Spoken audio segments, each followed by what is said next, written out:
refuting Paulina's speech. Paulina's claim was that social media is hurting the social and communication skills of its users. Her secondary claims were that there is a strong negative correlation between social media usage and depression and anxiety disorders. Number 2, that social media is replacing real life experiences. And number 3, that social media is limiting how well we can learn. My response to her first secondary claim is that social media usage helps those with depression and anxiety disorders. Paulina argued that there is a strong negative correlation between social media usage and depression and anxiety, but USA Today says social media is easier than face-to-face interaction and argues that its online connections actually help those with social anxiety disorders. Just the same, Guillermo Farfan of the Association of Psychological Science argues that social media not only acts as a lubricant for those suffering from social anxiety, but enables everyone to broaden their range of social interaction, keeping in touch with those where time and distance would have prevented interaction before.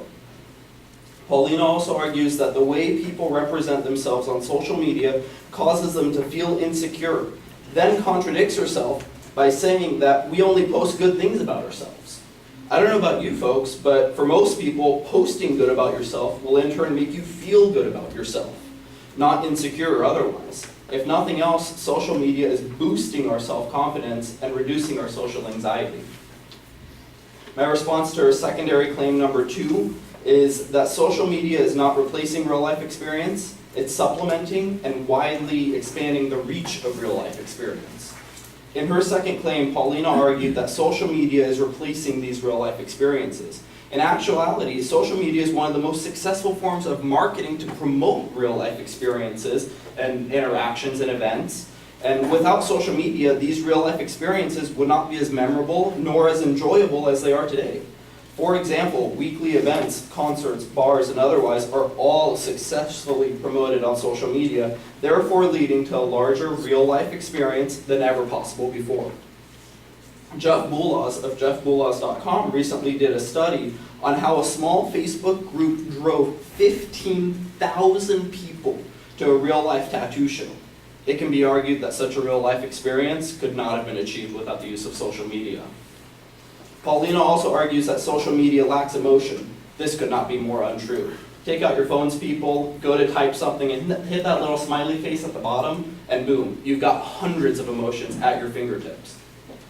My response to her secondary claim number 3 is Paulina argues social media is limiting how well we can learn. False. Social media is supplementing how well we can learn. Paulina argued that social media reduces our ability to communicate with others, but Dr. Marianne Kenny of the Institute of Technology argues that social media is a valuable learning tool. Learning a second language, evidently, Institute of Technology argues that social media is a valuable tool in language learning. Learning a second language, evidently made easier by means of social media, is absolutely one of the best ways to communicate more effectively with others. Paulina also argued that the average person checks their phone a minimum of 150 times a day. That in itself is 150 gained opportunities per day to learn what is going on in the world around you. Opportunities that we wouldn't have had without the use of social media. In schools, for instance, more and more teachers are making classroom groups on social media platforms to allow students to effectively communicate outside of the classroom, gaining valuable help in times of learning needs. Many classroom programs are also being influenced in a positive way by the help of supplemental learning programs on social media platform YouTube, such as Khan Academy and other valuable social media learning resources.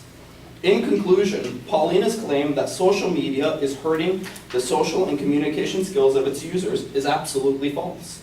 Social media offsets the effects of social anxiety, makes real-life experiences much greater, and very, very well supplements the many ways we can learn today. Thank you.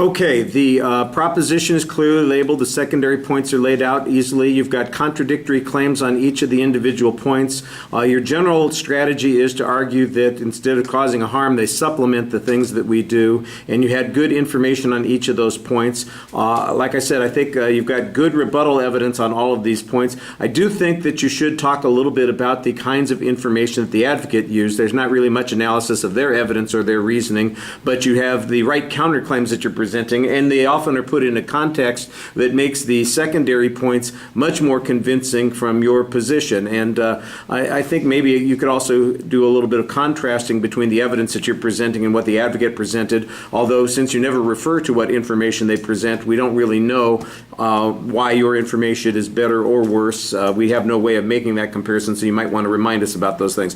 I thought you had a nice little bit of analysis at the end of that first point, suggesting how this idea that we represent ourselves more positively online is likely to lead to a positive self-perception. I thought that that was reasonable. I don't remember what evidence the advocates applied on that particular point, but I thought that that was an interesting twist on the position that you were taking. The emoticons thing at the bottom of the second point was okay. I do think that there are probably other ways you could demonstrate how emotions can be conveyed effectively in social media. I don't know how directly that responds to the issue that the advocate was presenting. On the third point, though, I did think that you had good information about the supplemental kinds of things that social media has when it comes to learning opportunities, and that, like I said, seems to directly contradict the secondary claim that the advocate was presenting. Thank you.